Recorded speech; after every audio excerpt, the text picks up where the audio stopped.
Welcome back to the Fit in Real Life podcast. This is Tanya Shaw. I'm so happy that you're here, and I have a special guest for you today.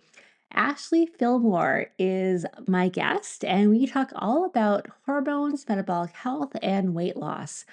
So, things like, is cardio really making you gain weight? And why isn't your low calorie diet working?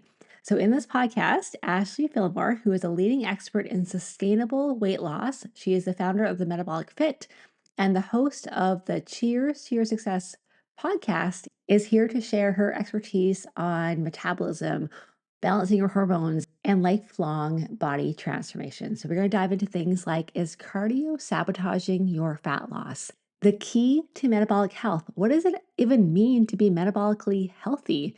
And hint, it's not just about burning more calories or exercising more, and why low calorie diets can fail you. So, if you are on a low calorie diet, but you're not losing weight, Ashley's going to share why cutting calories is not the answer and what to do instead. I am delighted that you're here. I am excited to share my conversation with Ashley with you.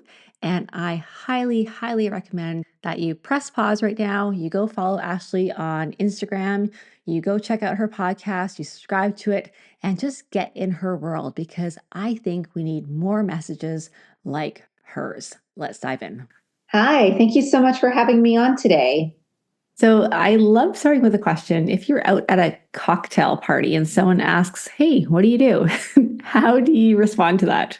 I love that. So, if I were at a cocktail party and someone would ask that, I would simplify it for them. And I would say, I help women become the healthiest version of themselves through helping them with their hormonal health, metabolic health, and really teaching them how to eat and train for their goals, but in a sustainable way so they can sustain their results forever. Love it. That's very succinct and very well said. All right. How did you get into doing what you're doing now? I'd love to know a bit more about your backstory, kind of what sort of got you so excited, passionate about this. Yeah, so I was so grateful to have you on my podcast. And as I was listening to you share your backstory with me, there were a lot of similarities with my story and your story, actually. And so my story started in my early 20s. I was coming out of college, background degree, undergraduate degree in exercise and nutrition, and my full-time internship became my full-time corporate job. And so I immediately jumped into helping women. But to be honest, at that point, I was also helping men and teenagers and just kind of anyone that wanted to work at the boutique, like studio that we worked at. So we did all customized personal training as well as nutrition coaching. Shortly after that, I did start to branch more into metabolic and hormonal health, which I can get to in a second. But my dieting story started there. And so much of my self-worth and identity was very much so attached to this image of myself. I really felt like I needed to look like an expert. And let me just tell you, back then, I didn't have Instagram to look at or TikTok, but I had magazines and I had books. And so I would look at the cover of these magazines and books, and I would see beautiful women with beautiful muscles and beautiful bodies. And I thought, I need to look just like that if I want to be viewed as a knowledgeable expert that can help women. I never had a weight problem going up, although my mother did, and many women in my family did. I was petite and always small. I would almost say maybe more skinny fat, as they like to call it. I hate to use that term, but just as a reference, I didn't have a lot of muscle. I was very thin, but just wasn't strong. And I definitely wasn't healthy, but I didn't have weight to lose. But I became very obsessed with dieting. And I thought the secret passage into having this beautiful sculpted body was dieting hard, overtraining, and constantly under eating or bouncing from diet to diet if I wasn't seeing change. And so what happened is I started this very vicious cycle, and maybe some of the listeners will resonate with this as well, but I would lose weight by dieting and overtraining, but then I would rebound and gain it back because I just couldn't sustain the diet that I was on. I remember at one point into MyFitnessPal, I was eating about 1,200 calories per day, working out 6, 7 days a week, sometimes twice a day as a 20, 21-year-old young lady, on my feet 8 to 12 hours a day because I worked in person with clients at that time. And the goal was to actually eat less than that if I could. So that was just, this is your target, but you always want to strive for better than your target in my brain. So, if I could go under that. And so I would lose weight.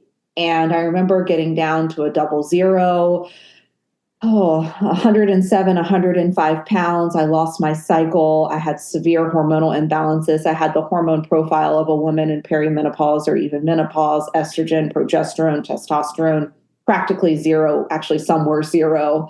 I just didn't feel well. Hair was falling out, and I really hit a low end. But before that, I would do this losing and I would bounce back. And sometimes I would gain a couple extra pounds, but it was never gaining weight in a healthy way. It wasn't gaining muscle mass. It was just me binge eating or eating in a very unhealthy fashion, really because I was starving my body and I had a lot of hormonal issues. And so I finally broke through that vicious cycle. I hit my rock bottom and I decided that I really needed to practice what I preached. And I think I finally had that aha moment and realized that I was no different. Why was I treating my body so badly? Why was so much of my self-worth attached to looking a certain way? Why did I care so deeply about what everyone else thought about me? And what internal work did I need to do to truly get in a better place? Because no matter how small I got, no matter how lean, no matter how strong, I was not happy with who I was. And that started a brand new journey. It started a new journey, and I was able to heal my metabolism, rebalance my hormones, and finally get to the point of having normal cycles. And then I'd say several years later, I had my first daughter and then my second daughter naturally on my own, which I'm grateful to say that. And I finally worked on my mindset and really got to the bottom of what it was. It wasn't a lack of knowledge. It wasn't a lack of being an expert or knowing what to do, because I knew what to do. And professionally, as I was secretly struggling, I was just constantly, growing and challenging myself and getting more certifications and learning more about the metabolism and hormones. And I think simultaneously, as I was getting more into things, I started to realize how bad things were getting in my own journey. So that is a bit of my story. And so for many years now, I'll say over a decade, I've been able to maintain my body weight very well. I was able to conceive 2 healthy daughters now and lost the pregnancy weight in a sustainable, healthy way, which is something I'm so proud of saying after going through all of the crash dieting. Been able to sustain good hormonal health now in my late 30s, as I am also getting closer to 40s now, and what that can look like for me. And most importantly, I found peace with myself and my body, and the scale is not important to me anymore.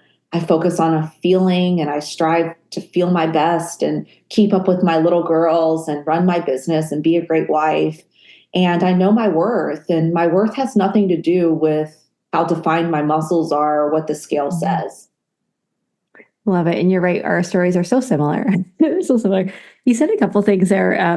One about when you were starting to learn more about hormones and everything. And that I think really shone a light on how you were treating yourself, because sometimes we think like, oh, this is, somewhat healthy, or at least we can, maybe intellectually we know it's not, but we can justify in some way that what we're doing is right. Like, the 1,200 calories a day, the extra workouts because we want to get leaner. But when you really recognize and you learn how the body works, I think that can really help us, change our mindset and change our perspective about what healthy actually is, and really how much damage we are doing to our body. And I'm so grateful that, at least in the world that I'm sort of, in on social media, there is much, much more, what I see anyway, of influencers and women and men, and women specifically, who are really owning this idea of like, no, like, you got to eat enough. You got to like fuel your body if you want to be like, if you want to go work out, if you want to do these things, instead of always having this like kind of this shrinking and this race to the bottom. You also said there about, struggling, like you had lots of knowledge, but then, and that's can be quite shameful as a health professional when you kind of know what to do, but you're not able to stick with it. But at the same time, you said too that the reason why you were kind of binging and everything is because you were starving. It's not like you were, they have this a lot of times when people start actually feeling their body well, the emotional eating and the roller coaster ride kind of stops, because the reason why you're doing it is because you actually weren't eating enough, and you think it's lack of willpower. You think it's like mindset problem, but often it's a physiology thing, like that you cannot fight your body's physiology. And we could do it for a while with like willpower and the discipline, but then eventually you're like, no, my body needs food. So thank you so much for sharing that. And I think it's also interesting, Ashley, how although our stories are so similar, and we're both now coaching women to lose weight, because at the same time, it's taken such a lesser importance in our lives. And sometimes I struggle with this idea. I'm like, I don't care how much you weigh. I really don't. Like, I don't do weigh-ins with my clients. But that is also okay for a lot of people to get healthy and to want to lose weight, and to do it in a way that's actually going to be life-giving, not just a means to the end or restricting their body for the sake of doing that. So I think we're very much aligned and excited for this conversation today. Yeah, me too. So, But oh yeah, go on. no, I was going to say lastly, but I do really, I agree with you. And I think that a lot of my journey has really made me the coach that I am today. And I have so much empathy and understanding and know exactly what it feels like to be there. And when I have clients in tears or obsessed about their nutrition or their workouts or trying to break free from that, but there's just so much resistance to it. I get it. And I truly understand. And the one thing that has become so apparent to me is how much that those years impacted and had an imprint on my being. Because with everything that's happened to me in my life, for me to still be able to remember those days just like it was yesterday is crazy to me. So in our life, if we can think back over 15 years ago and still remember something like it was yesterday, that had an impact. I can barely remember what I ate yesterday. So to be able to go back to that and still very much see that old version of myself and remember what it was like to walk in her shoes, it just really has given me so much passion to help women there now. Love it. Yeah, I think that empathy piece is huge. And also, one thing what can happen too when you go from this restrictive dieting to kind of recognizing that you need to eat more, you need to kind of loosen the reins a little bit. There's a lot of fear there, because one of the consequences for me anyway was weight gain. And for some of my clients, even if they have weight to lose, when they go from this like yo-yo dieting and like restrict, and to a more kind of like, I'm just going to kind of eat food and be normal, like, and just normalize things. Sometimes even for those people, there is a bit of a weight gain to start with. And that can be really scary. Like, it's like you think you're losing control, but sometimes it's a necessary part of finding like true health, so that you stop going back and forth over and over again. So you mentioned about hormones and metabolic health. Now, metabolic health is something that's this term that's coming out a lot more now. You'll hear quotes like, or people say stats like we're like 92% of the population is metabolically unhealthy, or I'm just making that up, but something like that. What does it mean to be metabolically healthy? So, metabolically healthy is when your body is internally in a really great state of health. It's not just the physical, the external view, meaning your weight or the how muscular you are. It is metabolically. So that would mean when we look at your overall hormone health, when we look at other markers for chronic disease, diabetes, high cholesterol, your triglyceride levels, even just an overall really great blood panel to show metabolic function of your organs and how things are working, that is a better indicator of your overall metabolic health. So I would say getting some really great labs ran and ensuring metabolically, and that's what I refer to, that you're in a great and healthy spot. Now, there's another component to this, which is usually what people are referring to, is our ability to break down the calories we're consuming efficiently, utilizing them for energy versus storing them as what we like to, or what we see as excess body fat. either on our waist or wherever it may be for each of us. We're all built very genetically differently. And so metabolic health is also being able to eat to your maintenance caloric intake without gaining weight, being able to feel like, you're able to sustain your weight there. You're not picking up extra weight. You're not losing weight. And then when you go into, or if you ever need to go into a healthy caloric deficit, your body will also respond to that deficit. So your period, if you're still menstruating, your periods are also regular. That kind of goes hand in hand with some of the other metabolic topics we talked about. So your overall hormones, your blood panels, and those things, but being able to efficiently break down and utilize your calories is very important. So that's going to support muscle building as well as sustaining muscle mass, and then keeping your weight healthy. Or if you need to go into a deficit, your body will respond. If you're not metabolically healthy, on one level, you may notice that you're not able to eat to maintenance. When you eat to your maintenance caloric intake, you gain weight. When you go into a caloric deficit, and when I say caloric deficit, I mean that you're really honestly hitting that caloric target and you're accurately weighing, your body's not responding. You're not building muscle mass. Maybe you're even losing muscle mass. And then in addition to that, maybe your periods are irregular, and then you also have some labs that aren't so great. So your A1C, which is going to be your blood sugar average, isn't looking great, or your fasting glucose level isn't great, or maybe you are dealing with some other hormonal thyroid issues and other things that can impair your metabolic state. So it can be all of those things, or even just some of them when it comes to either good or bad metabolic health. So for a lot of people, again, have been told for so long that we always have to be at this calorie deficit. And what I see often is we go into a calorie deficit, but just for too long. Mm-hmm. And you're right. I'm not sure. And I can't, I'm not the fly on the wall watching everybody.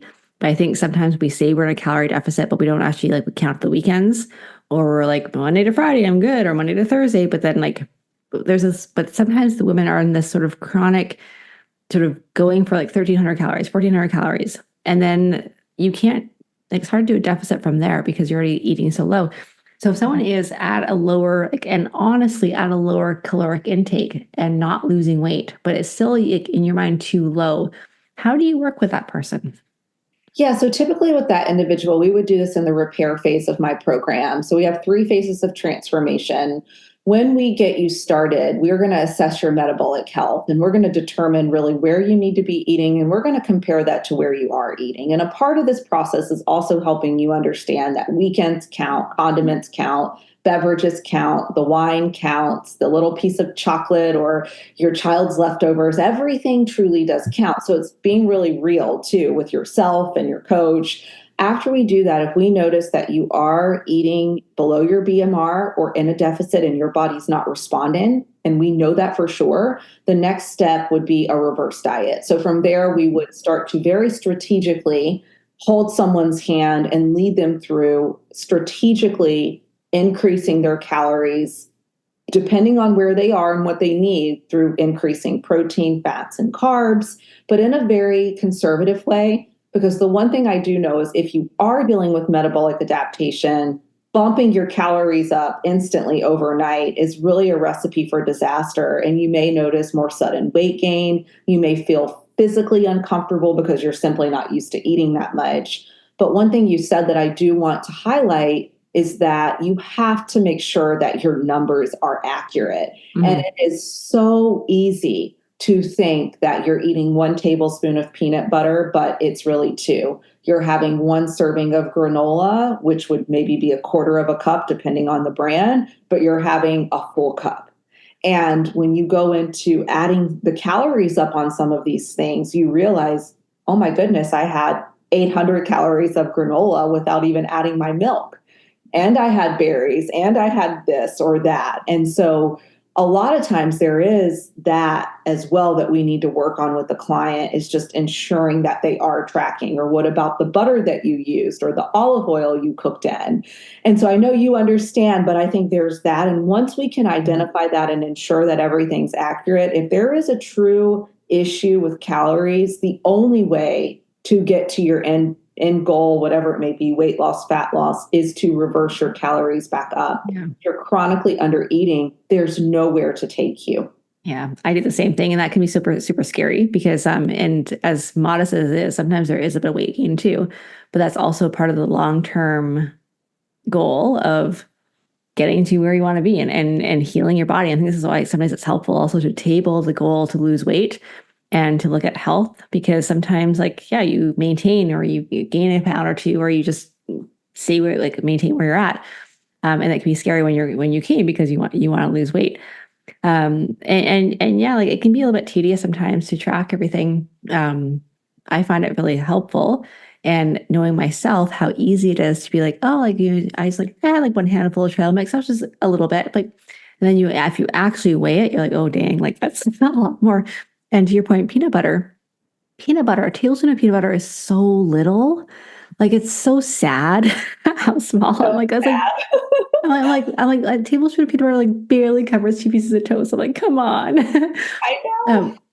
But that's the importance, and I think a big part with, and one of my personal sort of metrics or goals right now, or habits that I'm working on, is to track with 100% honesty, because we often don't want to see it because it's easier not to. But whether you look at it with open eyes or not, the results are still happening because you're still putting it into your body.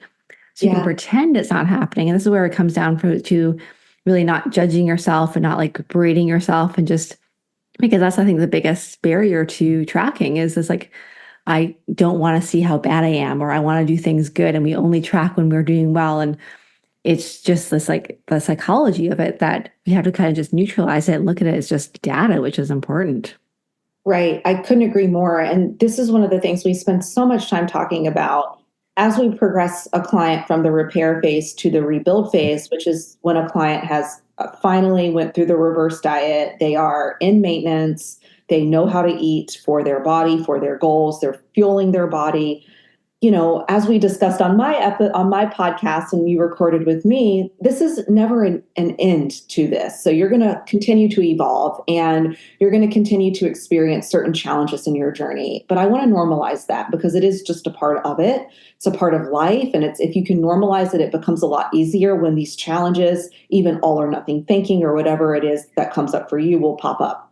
And so in the rebuild phase, we do focus on eating at maintenance and making sure that they're ready for that caloric deficit, if that's what we're going to do. But one thing I have seen, so I want to give women some hope here, is I have also seen, now, just as you mentioned, Tanya, 100%, I've seen women gain some weight through a reverse diet. It's very scary. And I do want to shine the light on that, because it can feel very uncomfortable, because you really have to lean into trusting the process and your coach. But I have also seen women lose weight and lose body fat from eating enough.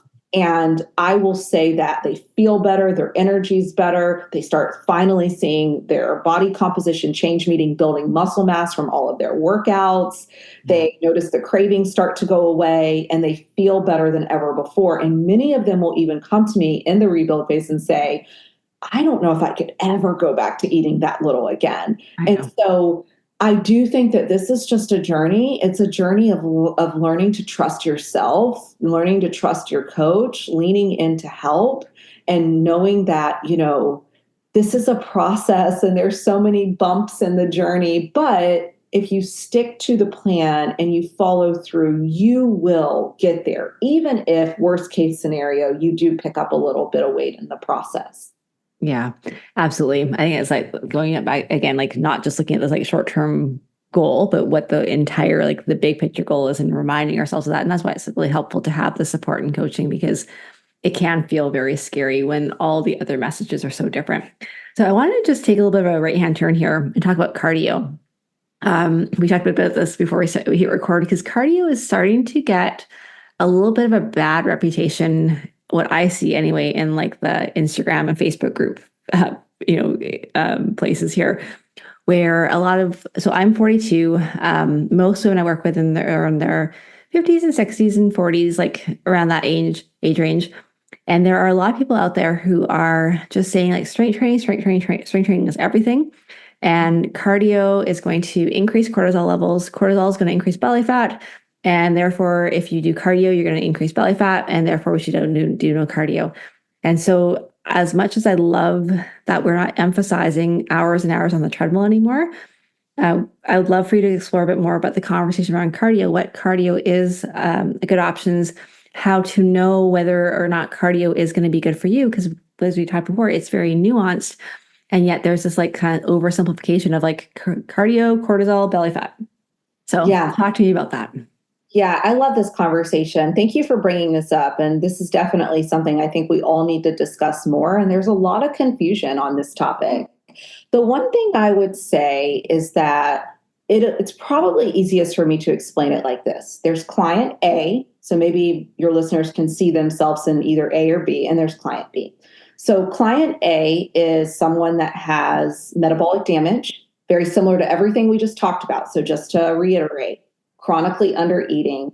We know that and we can confirm it through the data that you're accurately tracking. You're eating below your BMR or you're in a very aggressive caloric deficit and your body is not responding.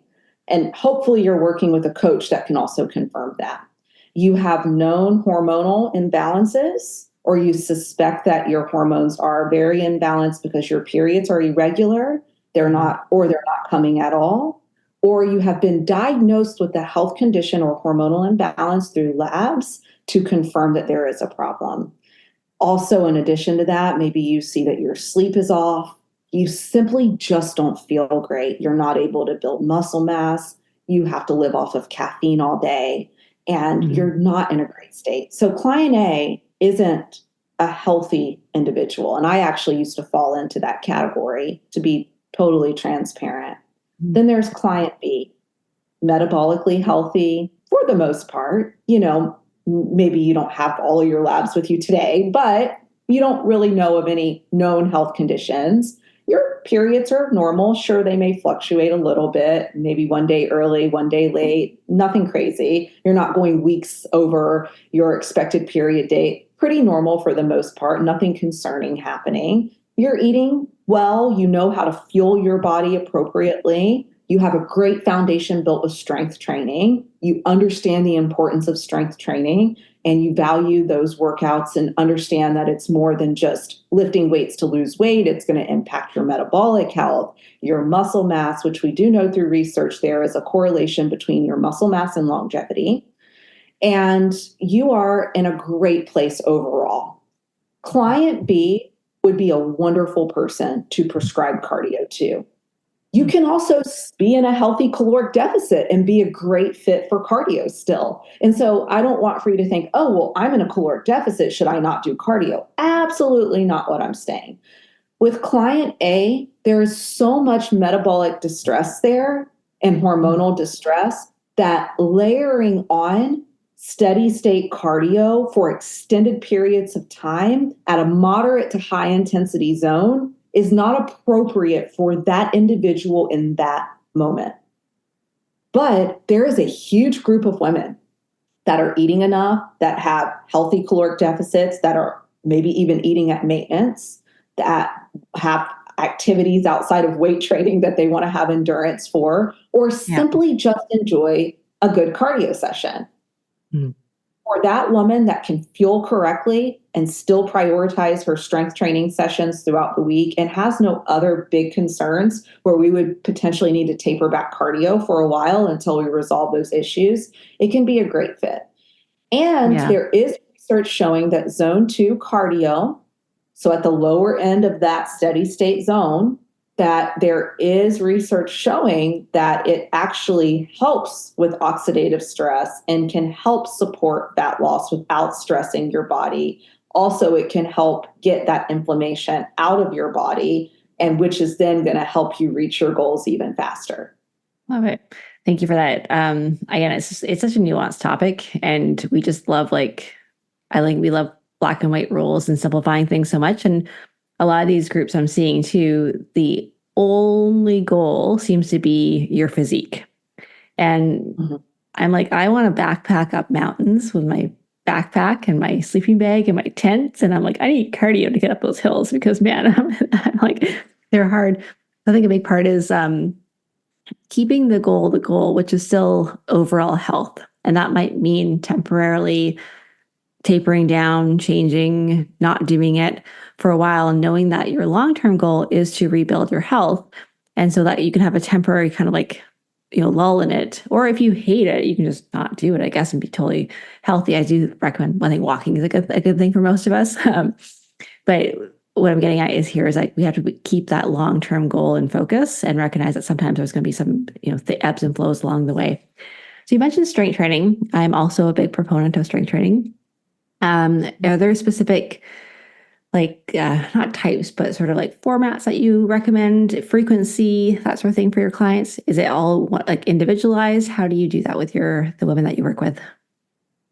Yeah, so strength training is a huge factor and just a big part of the metabolic fix formula with clients. The one thing I want to go back and say really quickly before we move on is I'm also not saying if you have a health condition or even a specific hormonal imbalance that cardio isn't possible for you. So I don't want to make that person maybe listening in feel that way. What I do advise though is if you fall into category A, that client example I gave, or you feel like you can check off a lot of the characteristics I gave for that individual, please work with a coach. Please work with an expert that knows what they're doing so they can advise you on what to do. Because in the correct hands, they will guide you and say, I don't think this is a great fit for you right now, and here's why. Or I do feel like even though you have this issue, that you can still work in this much cardio and it will be okay for you. So I highly recommend working with an expert if you have the characteristics of A, because I have women that are in A category that can still do some cardio or run a 5K with their daughter or train for certain events or even for fun, work in a cardio session every week. So just want to mention that. Now with strength training, to go to that question, that's a great question. Generally, I recommend 3 strength training sessions per week, emphasis on compound movements. So that would be your back squats, your deadlifts, your lunging, your pressing, like shoulder press, bench press, bent over rows for pulling or pull-ups, lat pull downs. So the bulk of the workout's going to come from compound exercises. But then if you want to sprinkle in, as I like to say, the isolation exercises, bicep curls, lateral raises, calf raises, those types of things, they're appropriate as well. But really the results are going to come from using the bigger muscles, activating them. And then if you want to sprinkle in the isolation. So I'd say 3 sessions per week. I personally do 4, but I've also been strength training now for 20 years or a little over that, and very consistently. And so for me, depending on what I'm doing, my workouts will be 4 days. And there's even been phases where I've had a 5-day split. But again, I would put myself in the more advanced category. And, on a normal month, normal year, I would say about, for me personally, 4 days per week. But many of my clients fall within 3 days per week. Love it. I think we're very much aligned there. I personally do 3 times a week. And I've been strength training for quite a while, but I have absolutely no desire at all to doing more than 3 times. I'm like, 3 is perfect. I just love being outside way too much. So that's good for me. But in the summertime, it's like 2 I can get in. And then that's pretty much all. I just do way too much hiking and biking and paddling. And well, that counts. It's lovely. Well, those count. And I think I have clients say, well, what if I can't get in all 3, but I'm going to go hike 5 miles up a big mountain. And for you, it's with a backpack. Legs. Well, that's your weight. You're moving actually more naturally in the way that we're meant to move. Remember, the reason we are weight training in a gym at home or at a gym is because we aren't moving like we used to years ago. And so we're trying to mimic that heavy lifting, carrying loads, picking up loads from deadlifting or squatting with weight on your back. You're doing that in real life by hiking up a mountain with a heavy backpack on. Yeah, absolutely. No, I love it too. Another thing I've been personally really focusing on lately is mobility training, because I feel like now, and this has been for a while, that I look at my workouts as something that I don't just get to do, I have to earn them by doing all my mobility and my kind of prehab exercises, because otherwise, man, it does not feel good to do some of these things. So that's been really good for me too, to work on that. Okay, I have another question here for you. A lot of women through perimenopause and menopause, things change, right? And I hear this all the time. It's like, oh, it's my hormones. Like my hormones are the reason why everything's going sideways. And I do believe that hormones impact your body a lot. Like hormones run the show. But what I also see is that we blame hormones sometimes when the real reason is the things that we're doing to create the hormone imbalance, like lack of sleep, overstressing, overexercising, not exercising enough, etc. So what I'm saying is, like, I understand that hormones change, hormones impact us, but sometimes we get to this place of like blaming that hormones are the cause of everything, as if we have no control over, what to do, like the lifestyle things we can do to balance our hormones. So for women in their kind of 40s, 50s, 60s, like perimenopause, menopause, postmenopause, what are some basic lifestyle habits that you really, really recommend that most people do to support their hormones overall? And yes. Okay. So I would say, well, one, I couldn't agree with you more. And I have been helping clients with hormonal health across the board, either it be perimenopause or elevated cortisol, for years. And to be totally honest and transparent, before it became the trendy topic. Right now, it's very trendy online on social media. And in some ways, I'm really happy that the light is shining more on your hormones and hormonal health, which has not been something that as women we've seen a lot in, as we think back over the last decade plus. It's kind of been overlooked and ignored unless your sex drive has been impacted. And you can go to the doctors and tell them that, and maybe they'll prescribe you testosterone if it's bad enough for you. But I do think it's important to talk about. But I also think that there's times, just like you said, where it's being used as an excuse, or just being used as, hey, I'm not getting results because I'm 45 and I know that I'm going through perimenopause. When in reality, you're 45, you're not sure if you have hormonal imbalances because nothing's been tested or confirmed, but you're not sleeping well. You are getting 4 to 5 hours of sleep a night and you're scrolling on your phone until midnight. You're not eating well because you're really busy and you're working all day and then hustling with the kids. So you're just eating their leftovers or whatever snacks they had from soccer practice. And maybe you're picking up a latte and something from Starbucks. And when you get home, you're eating so much because you've literally starved yourself all day and you finally can catch your breath.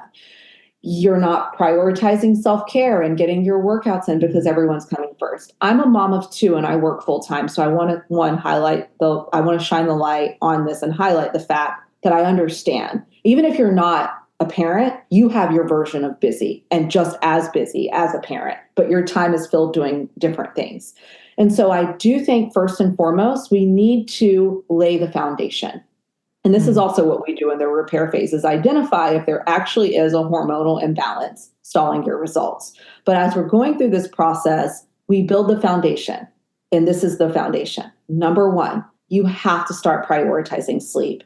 Hands down, sleep is more important than getting up at 4 a.m. for the Orange Theory workout or the HIIT workout or the strength training.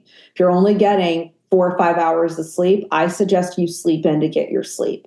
Sleep is critical for your health and longevity. It's going to impact everything: your muscle mass, your weight, your hormones, your appetite, your cravings throughout the day, your ability to interact with people and process things and handle stressors. So we got to work on sleep. I do realize that's not always easy. So it may have to start with baby steps. So looking at your schedule and saying, okay, I can't shave off 3 hours, but could I prep dinner the day before or on the weekend and just pull it out and put it in the oven? Or could I have my husband, potentially, or partner help out with the kids, and I can also take a shower and get myself ready for bed as they're getting ready for bed? You can look at things. Can I set boundaries around my phone? So even if I am up, I'm able to fall asleep faster because I'm not scrolling on my phone. I'm going to read a book instead. I'm going to do something relaxing. So sleep is going to be number 1. Second to that is focusing in on your nutrition. You cannot out supplement or over exercise a foundation, a diet that has a solid foundation. So we're going to start with ensuring you're eating enough protein, minimum 20 grams per meal, but let's try and even get you closer to 30 if we can. Everybody's a little different on amounts, I will say, but generally speaking, 20 grams at a minimum, starting there. Taking a look at what else you're consuming. If you're eating a lot of processed food, it's not 0 to 100%, but can we start scaling some of those foods back, eating more healthy whole fruits, adding in healthy carbs like sweet potatoes, rice, beans, lentils, more vegetables in general. It doesn't have to be all or nothing. And so I would say, let's start with those things. And strength training. If you're not working out at all, can we get in a few days of strength training and even walking to begin? So I would start there. And if you're honestly doing those things consistently and you're still not feeling any better or seeing results, that would be a great time to hit the pause button and take a deeper look into what could be going on. Yeah, love it. No, thank you for that. Because I think sometimes, like I said, it's like the hormones are the result of all these other things that we're doing, and we got to take ownership of that. And also the people I've noticed who do those things regularly also kind of generally do a lot better through perimenopause, menopause, which is great too. Oh, so much good stuff here, Ashley. I'd love, a couple things here. I have a couple questions here I wanted to ask you. What's one kind of like a little bit of rapid fire questions? What's one habit or routine that has been a game changer in your life? One thing that's been a game changer in my life is setting boundaries. This has been huge for me. I am naturally a people pleaser. I want to make you really happy, and I want for you to enjoy your interactions with me, so much to the point to where I've been known to sacrifice everything: my workouts, my sleep, my nutrition, my happiness. But I also learned that that leads to burnout. And when you're burnt out and you're not feeling good about your life or yourself, it's really hard to do anything well for those you love or yourself.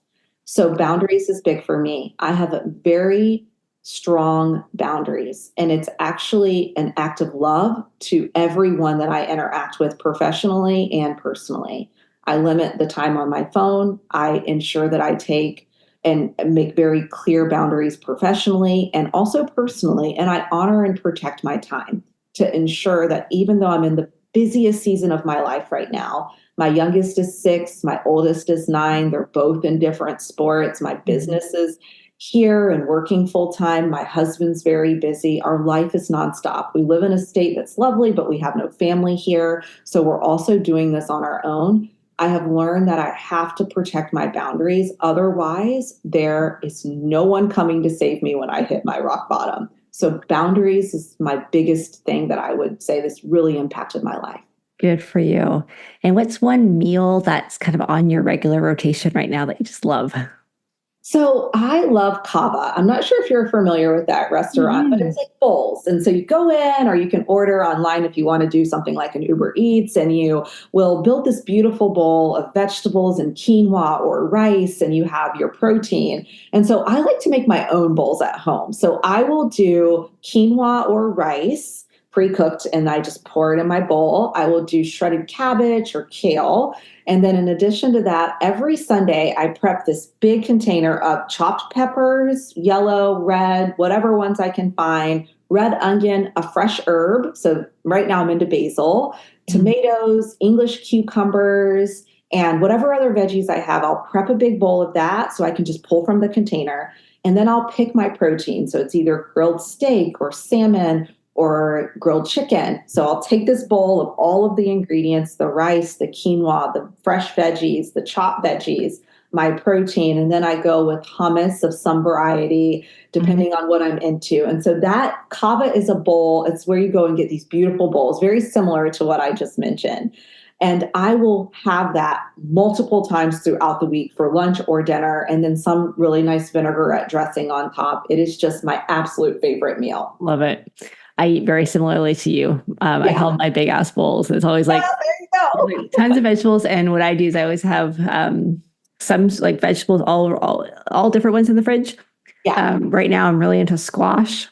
And I like kabocha squash is my favorite. And I have it probably like multiple times a day, I swear. And like that, and like roasted cauliflower, and like nuts and seeds or whatever, and then proteins, and I put it all together. Then have some mashed avocado in there. It's so good. And it's always different because it's always like different proteins and different vegetables, and so good and so easy to make because you've already done the prep work. And then last question is, what's one book that you have recommended more than any other book? One book that I have recommended. I'm going to look at my bookshelf because my favorite books are on my shelf, and those are the ones that have made a huge impact on my own personal life. I'm trying to think. And then you're like, just one, just one. No, just one, right? So there's a lot. It kind of depends on really what I'm going for with the individual and when it comes to recommending. I would say, oh, that's such a hard question. I would actually say here recently, one of the books I have been recommending the most because I do see a lot of women in perimenopause and menopause just to educate themselves on the Women's Health Initiative and some of the new research, but it technically came out in the early 2000s, is the new menopause. That's been a really great resource. I do help a lot of women, Okay. and that's a newer book that just came out, really going over hormones, HRT, which is a really trendy topic right now, Mhm. understanding the why HRT was viewed and deemed as horrible Yeah. years ago and the evolution of things. And so it is a bit sciencey, but it is broken down in a way to where you'll understand it. And I do think if you are in your 40s or 50s, it's really great to just start understanding some of the science behind things in a digestible way. So that is one that I have recommended probably 30 to 40 times over the last 2 or 3 months, just as a resource. Not saying I agree or endorse everything in the book, more so just as, hey, start here. Let's start, getting you more educated and understanding why. Because I'll have clients say, well, why I mean, I shouldn't do HRT. Years ago they said it was horrible and you were going to get cancer, and so there is some confusion. And so I think I want to empower women with education and knowledge, and then from there you can decide how to move forward for your own health. Awesome. Awesome. Love it. And then finally, how can my listeners reach out and learn more about you and what you do, and how can they connect with you and get in your world? Yeah, so my podcast is the best place to connect with me. I pour my heart and soul into my podcast, and I love doing it every single week. I release one episode a week. Sometimes, if I have the time, I'll do a second one, but most of the time, it's just one episode a week. And my podcast is Cheers to Your Success. And I talk about all things related to hormones, metabolism, weight training, mindset, sustainable weight loss, fat loss, building muscle mass. I share a lot of the behind the scenes in my life as well. And it's just the place that I'm hanging out most. And then I'm also on Instagram quite a bit too. And that is my preferred platform. Awesome. Love it. Now let me try to link to everything in the show notes as well. Ashley, thank you so much. It was so good to talk to you. I know we just had the other interview on your podcast as well, but I learned so much, and I just love how your approach uses so much common sense and so much wisdom. And it's really a breath of fresh air, because out there on the internet land, there's lots of very polarized views on things. That's very, and health is a very nuanced topic, because it depends on the individual. It depends on their history, their goals, their lifestyle, their bandwidth. There's so many things that go onto it. And it's just so great to have a voice like yours out there to encourage women to become healthier, to know that they can, but also to give them the tools to go do it. So thank you so much. Well, thank you so much for your kind words. And I really enjoyed our chat today. And there you have it, my interview with Ashley on the Fit in Real Life podcast. Thank you so much for being here. All the links to get in touch with Ashley, to get to her podcast, Instagram, etc., is in the show notes. All right, my friends, that is it for this week. Have a wonderful week, and talk to you soon.